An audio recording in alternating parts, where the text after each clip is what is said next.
You know anything about the scriptures? And you know anything about the Bible? The scriptures describes the nation of Israel as the church that was in the wilderness with the prophet Moses. It calls that body of people, that congregation of God's chosen people, his children, it calls them a church, which is a congregation of a nation. Do everybody understand that? Everybody else is lying. Everybody got that? If they're not saying that they're the church of Satan, they lying.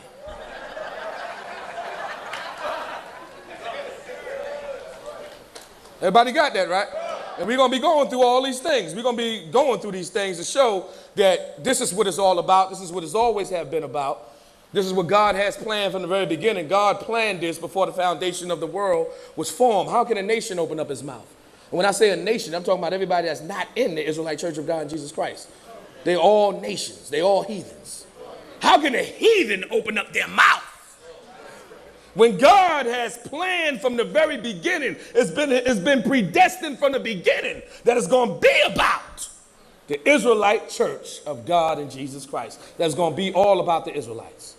It ain't going to be about the Chinese. It ain't going to be about the Japanese. It ain't going to be about America. It ain't going to be about no other name under the heaven but the nation of Israel. That's all it's going to be about. Do everybody understand that?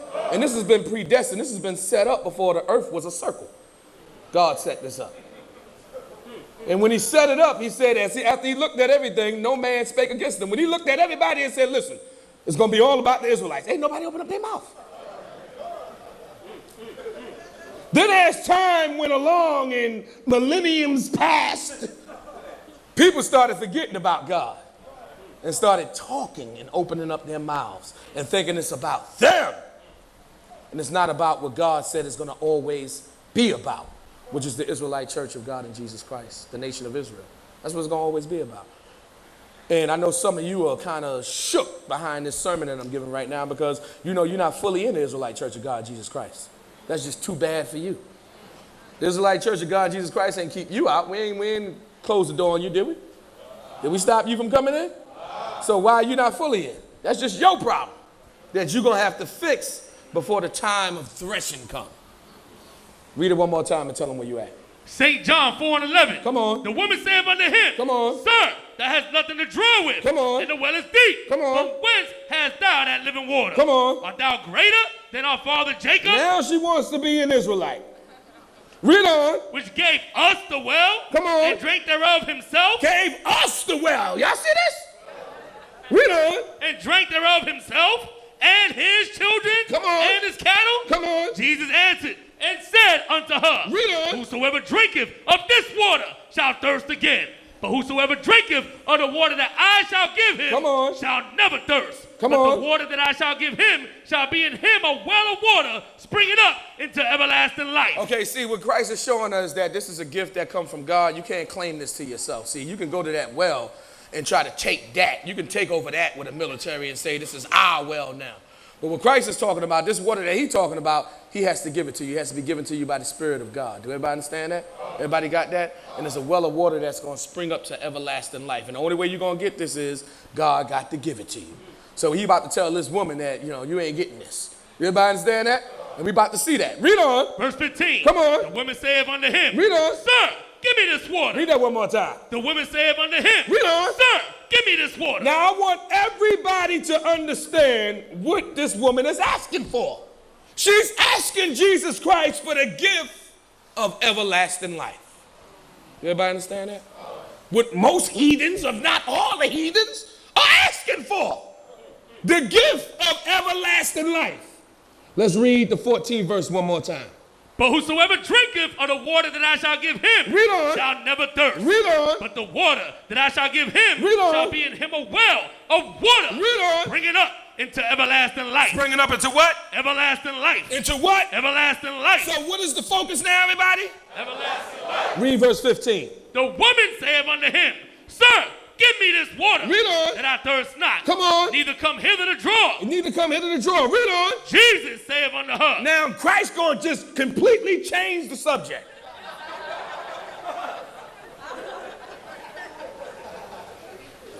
The subject is about everlasting life. Right? He's going to change the subject from everlasting life to morals. He's going to make it about morals now. Ain't this something? The heathen asking for everlasting life. All right, heathen. Read, go, call thy husband, and come hither. Now, most people are going to read this that's unlearned, that's not in the Israelite Church of God, Jesus Christ, and immediately they're going to be lost. They're going to try to find out why Christ is wanting this woman to call her husband. Then on top of that, as you continue to read the story, the woman going to say she don't have a husband, and Christ is going to say, I know.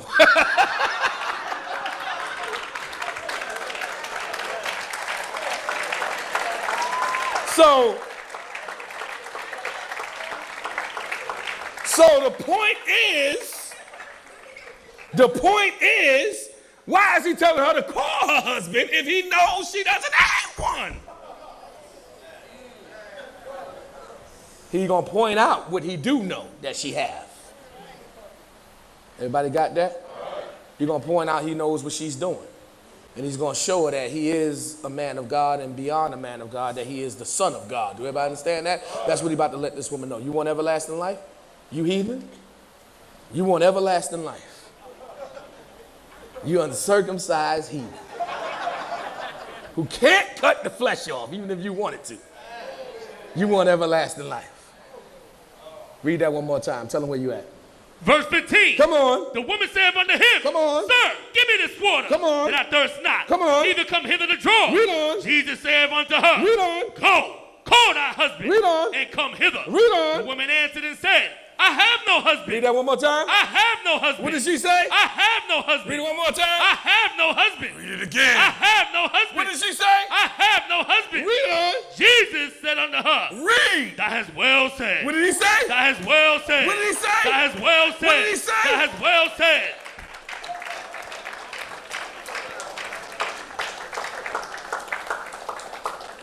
Again, why he asking her to call her husband if he knows she don't got a husband? Because he about to drop the bomb.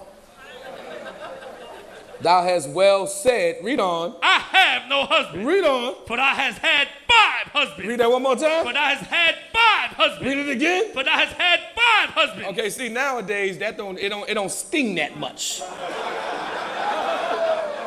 See, that stung in the ancient world. That stung. Everybody got that? 5? Now you got only 5. You got only 5.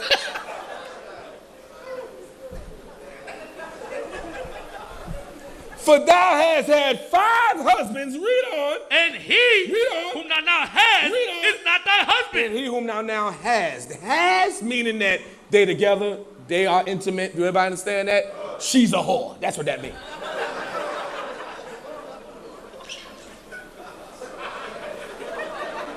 Now, why he got to call her out like that, you know? Because she had the nerve looking for everlasting life. This unworthy woman that wouldn't give a cup of water to the Lord had the nerve to ask for everlasting life. Does everybody understand where Christ is coming from? See, he had to blow her spot up like that. Everybody got that? This is the most famous whore in the Bible right here. This woman of Samaria right here. Yeah, she's the most famous whore. You ever?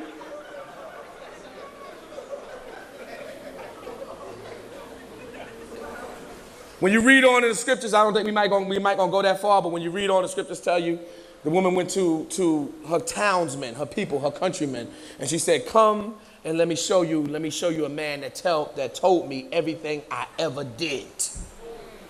So we know it was something that she was doing that was involved in sleeping with men that was not her husband. Now, what do you call that? Okay, now let's read on. Tell them where you at. What verse? End of 18. Come on. In that saidest thou truly. Come on. The woman said unto him, Read on. Sir, I perceive that thou art a prophet. How does man know about my 5 husbands? And why I ain't got them 5 husbands no more? Everybody got that, right? Read on. Verse 20. Our fathers worshipped in this mountain. Okay, here she go again, still trying to include herself in The blessings that's for the nation of Israel. Read on. And ye say, Come on. that in Jerusalem Read on. is the place where men ought to worship. This woman is getting herself involved in the controversy, the debate of the Israelites, the tribes. So now Christ's going to say, you really expect me to clear this debate up for you, heathen? You want me to tell you whether to worship in Samaria, or you want me to tell you whether to worship in Jerusalem? Well, I'm going to tell you where to worship, woman.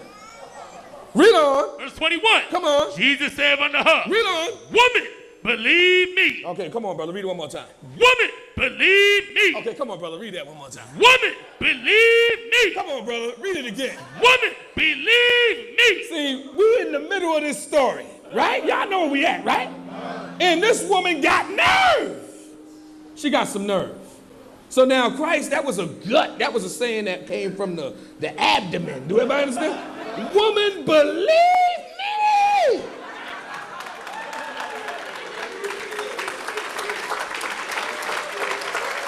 If you don't believe nobody, believe me. Believe me, believe me.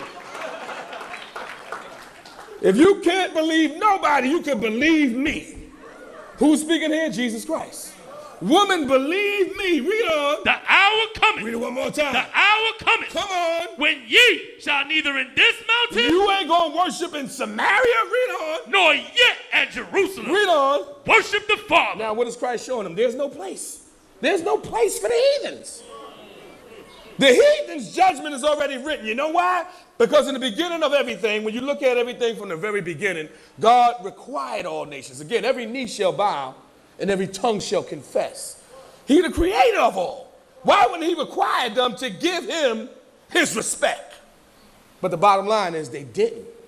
They didn't. They didn't give him his respect. Do everybody understand that? And every nation, because they didn't want to acknowledge the Lord our God, they ended up falling. So what was God showing us by allowing them to rule? He was showing them, he was showing the world, and he was showing us that the heathens are not the ones.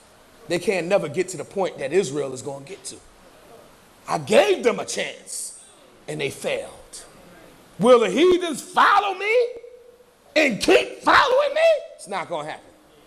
Why it's not going to happen? Because that's not the way God predestined for it to happen. He predestined them. They were created to fail. They're failures.